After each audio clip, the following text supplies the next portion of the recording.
Olá pessoal, vamos então dar continuidade a mais um vídeo aula sobre dúvidas, tá certo? Eu sei que vocês gostaram da minha roupa toda azul, né? Eu tenho mais roupa em casa, a questão é que a gente está gravando um vídeo aqui na sequência, não se preocupe não, tá? E o azul é uma cor que eu gosto muito. Eu gostava do vermelho, hoje não gosto mais do vermelho, não sei porquê. Eu tomei antipatia do vermelho, deve ser meu coração que deve estar em excesso. Vamos lá, aula de dúvidas. Pode falar aí que eu tô armado aqui, se você fizer graça eu vou tacar o papel no seu. O guru? Guru? Guru. Cara, você tá abusado, bicho. Guru. Guru? Guru. Vou nem te responder não. Você tá abusado. Hoje Fala. Hoje eu não vou perguntar pelo nome da pessoa, porque são muitas pessoas que estão perguntando. O quê? Eles querem que você faça um vídeo sobre pulso. Pulso?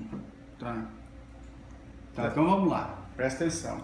A avaliação do pulso. Isso, né? É pulsologia. Pulsologia, isso aí, o senhor está aprendendo. Então, a questão da pulsologia envolve o seguinte, presta atenção, não dá para fazer um vídeo didático para vocês entenderem, mas como eu fiz e como eu aprendi pulso? Primeiro, a literatura traz pelo menos 36, 37 tipos de pulso, tá? Então, no primeiro instante, eu tirei fora, eu corri dessas metodologias, por quê? Porque senão eu ia confundir, eu não ia aprender pulso nunca. O que eu fiz na minha prática? Primeiro, ambulatório. Quando eu fui aprender ambulatório, tratar lá no curso que eu fiz, eu pegava pulso antes e depois. Ali eu comecei a ver diferença. Quer dizer, você tratava o fígado, aí você olhava o pulso todo, né, de todos os órgãos e as vísceras, e o fígado sobressaía. Aí você tratava o fígado, aí depois o fígado, a energia do fígado, ela se equilibrava. Então você já começava a criar um padrão. Tá certo? Então a primeira dica que eu dou é pegar pulso antes e depois e começa a criar um padrão,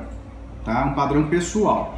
A metodologia utilizada para descrever o pulso, a que eu aprendi e ensino também, utilizo até hoje, é a questão dos sinais, mais, né? 3 mais, 3 menos, vazio e normal. Então agora que complica, se você for seguir a metodologia exposta num livro, a teoria, uma metodologia teórica, você pode confundir. Então crie você a sua, quer dizer, você pega o pulso agora do paciente, trata esse paciente, depois pega o pulso novamente. Se você tem um paciente que tinha lá um pulso forte e que você considera ele 3 mais, você coloca 3 mais. Aí você trata aquele elemento que estava 3 mais, agora ele equilibrou. Então no momento em que você equilibra aquele 3 mais, você tem que determinar agora se é um 2 mais, se é um mais ou se é normal.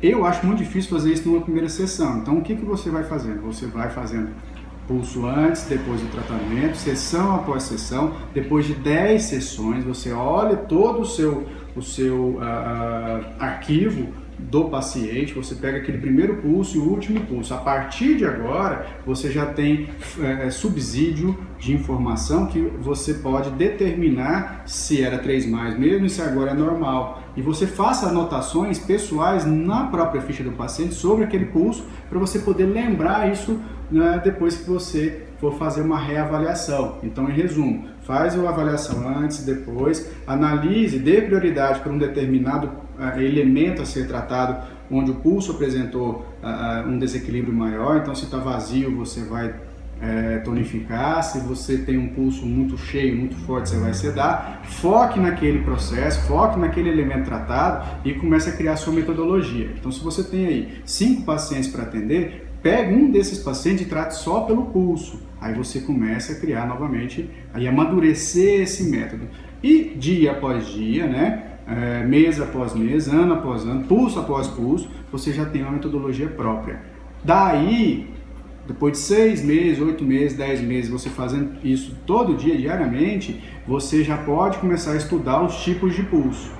Por quê? Porque você já tem uma metodologia e aquele tipo de pulso você já começa, essa classificação de pulsos, né, você já começa a designar que tipo de pulso é, na prática, aquele aspecto teórico. Então você faz um enlace entre a prática e a teoria, mas antes de estudar a teoria, estude a prática, ou estude pela prática. Se você quiser fazer uma outra experiência e não tem tantos pacientes, porque não está fazendo ambulatório, enfim, não tem tempo, prefere tratar de uma outra forma, você pode fazer em você. Quando for 9 horas da manhã, você tem um horário de excesso de energia no meridiano do baço pâncreas, né? Aí você vai lá no pulso do baço pâncreas e olha como está. Saiu das 9 horas, quando chega lá às 11, esse passo pâncreas vai estar em baixa. Aí você vê como ele está. Antes de comer, faça a mesma coisa, observe a energia do estômago. Depois de comer, observe também. Antes de fazer exercício, você tem um tipo de pulso. Meia hora depois do término do exercício, você tem um tipo de pulso. Então comece a ver também o seu próprio pulso, uma análise pessoal, e crie um padrão. Quando você está com algum pensamento negativo, com um pensamento mais pessimista, olha o pulso do pulmão. Quando você está mais ansioso, olha o pulso do coração. Aí depois que a ansiedade passar, você vai dormir, está mais relaxado, olhe de novo. Então você vai criando padrões. Então, para finalizar, é uma condição para mim muito difícil repassar a vocês na prática como fazer uma boa avaliação de pulso, porque é difícil de entender. O melhor a ser feito, na minha opinião, estou passando a minha experiência, é você fazer uma avaliação, para fechar, né? Antes e depois, e criar um padrão. A partir do padrão você estuda todos os tipos de pulso. Eu não consegui estudar todos os tipos na teoria, depois ir para a prática. Eu consegui praticar primeiro, criar um padrão e depois estudar todos, tá? Segundo alguns chineses, né, segundo os livros antigos chineses, você tem que pegar até...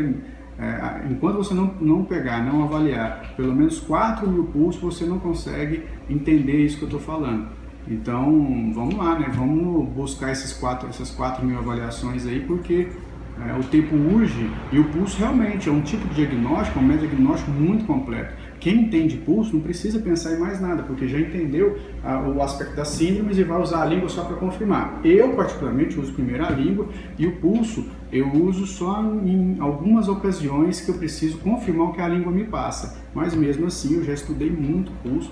Eu fiz 2 anos de ambulatório e atendia muita gente, e fiquei quase 10 anos na supervisão, e eu fazia sempre esse tipo, né, de análise. Outra coisa que pode ajudar também é o Hyodoraku. O Hyodoraku pode confirmar o que você analisou no pulso, tá ok? Mas mesmo assim, utilize o bom senso para interpretar tanto o pulso quanto o Hyodoraku, senão você pode confundir. Bom, essa é a dica que eu posso dar a vocês aí que estão pedindo um vídeo de pulso, porque a avaliação do pulso em si realmente é complicado em passar aqui para vocês num ambiente de vídeo, né? O melhor é você fazer a prática.